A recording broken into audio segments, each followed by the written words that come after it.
Monsieur Marchelli, bonjour. Bonjour. Vous êtes une référence en psychiatrie de l'enfant et de l'adolescent. Pourriez-vous nous expliquer rapidement votre parcours?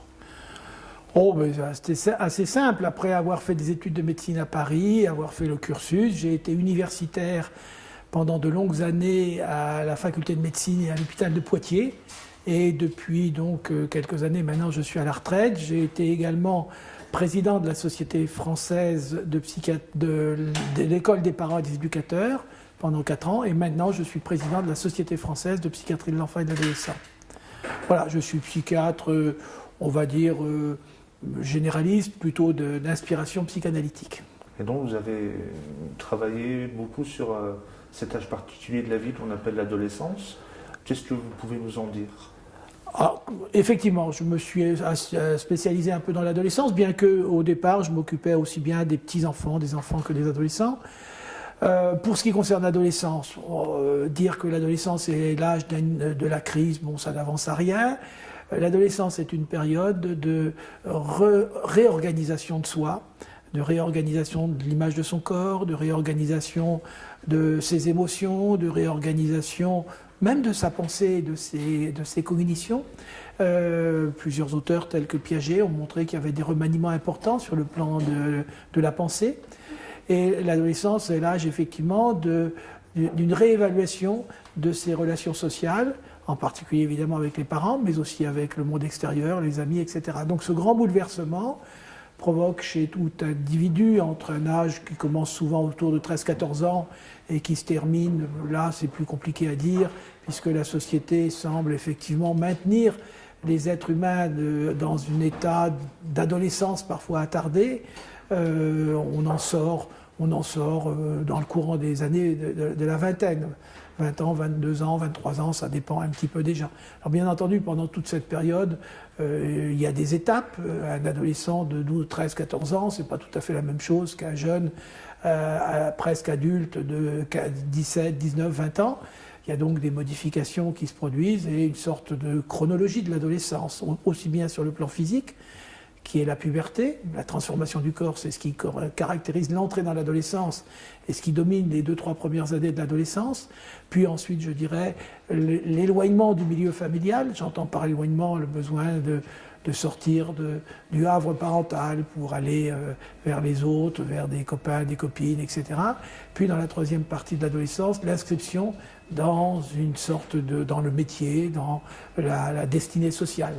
Tout cela avec en arrière-plan le problème de la sexualité, du choix d'un petit ami, d'une petite amie, du choix maintenant de son identité sexuelle, puisque finalement les êtres humains maintenant ont une forme de liberté de trouver leur propre identité sexuelle, voilà, etc. Et dans votre ouvrage Avoir la rage, vous évoquez que nous ne sommes plus confrontés à des adolescents qui se rebellent, mais des ados qui revendiquent. Alors j'évoque effectivement dans cet ouvrage, autour de cette émotion, la rage, qui est une émotion aujourd'hui fort répandue, et si vous lisez les journaux, les quotidiens, les romans, vous avez cette expression la rage, il a la rage, j'ai la rage, qui envahit la bouche des individus, et particulièrement des adolescents. D'ailleurs parfois certains disent j'ai le seum, en arabe, ce qui veut dire j'ai le venin, j'ai le poison. Voilà.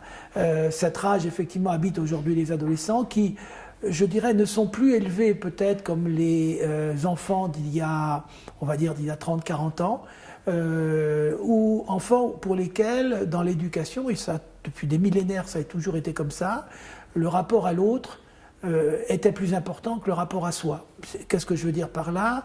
Je veux dire que l'éducation consistait à dire aux enfants « tais-toi, écoute les adultes, enlève ta casquette quand tu leur parles, ne fais pas de faute d'orthographe, tiens-toi bien », enfin toutes ces recommandations de l'éducation qu'on va dire traditionnelle.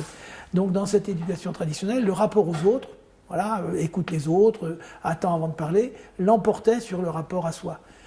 Depuis, on va dire, une petite vingtaine d'années, l'éducation fait primer, je dirais, le rapport à soi avant le rapport à l'autre. Dis-moi, mon chéri, ce que tu veux, dis-moi ce que tu as envie, fais ton propre choix, exprime-toi, dis-moi ceci, dis-moi cela.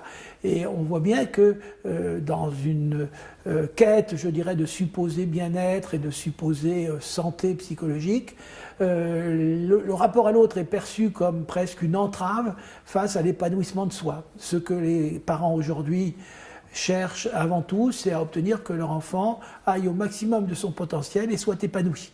Dans ce contexte-là, je le répète, ce rapport à soi devient premier. En termes, je dirais, scientifiques, on va dire que le rapport objectal, c'est-à-dire le rapport aux autres, passe derrière le rapport à soi, c'est-à-dire le rapport narcissique, le plan narcissique.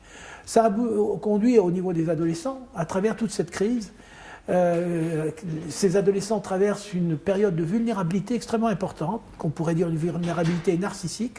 Toutes les questions de l'image du soi, toutes les questions de l'image de soi, les questions de qui je suis, quelle valeur j'ai, etc., sont d'autant plus exacerbées aujourd'hui que précisément l'adolescent a été élevé dans cette susceptibilité, cette sensibilité narcissique. Donc aujourd'hui, les adolescents, ils attendent du monde une forme de reconnaissance, une forme d'attention et une forme de considération.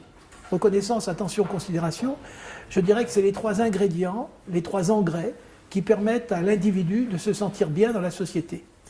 S'il n'a pas ça, eh bien effectivement, il n'est pas content et il revendique, justement, il revendique qu'on fasse attention à lui. Jadis, les adolescents qui étaient des sujets, on leur disait « tais-toi ». Obéis, fais comme ça. Alors ils pouvaient se révolter contre ces commandements et revendiquer. Voilà. Aujourd'hui, au contraire, on laisse les adolescents une forme de liberté relative et donc ils sont souvent déçus, alors même qu'ils ont été des enfants particulièrement, je dirais bien, particulièrement entourés, particulièrement choyés. Brutalement, d'un seul coup, devenus adolescents, la société va se mettre à exiger d'eux ceci, cela, et eux-mêmes ont l'impression qu'on ne les considère pas, qu'on ne les regarde pas, et qu'on ne développe pas à leur égard suffisamment de bienveillance et d'attention. D'où cette dimension fréquente de revendication que les adolescents expriment. Et la rage, c'est précisément l'émotion que développent ces adolescents quand ils ont le sentiment qu'on ne les reconnaît pas, qu'on ne fait pas attention à eux, et qu'on n'a pas cette bienveillance qu'ils avaient du temps de l'enfance. Et votre intervention de ce soir au sujet de la punition, ça s'intègre dans ce schéma ou c'est un développement à part ? C'est encore plus compliqué. L'intervention de ce soir porte comme titre « Une éducation sans punition est-elle possible ?» Donc c'est toute la question effectivement de la punition, mais peut-être plus encore de la sanction. Et au-delà de la punition et de la sanction, c'est la question de la limite. Je dirais qu'une éducation sans limite est-elle possible ? Est-elle même souhaitable ?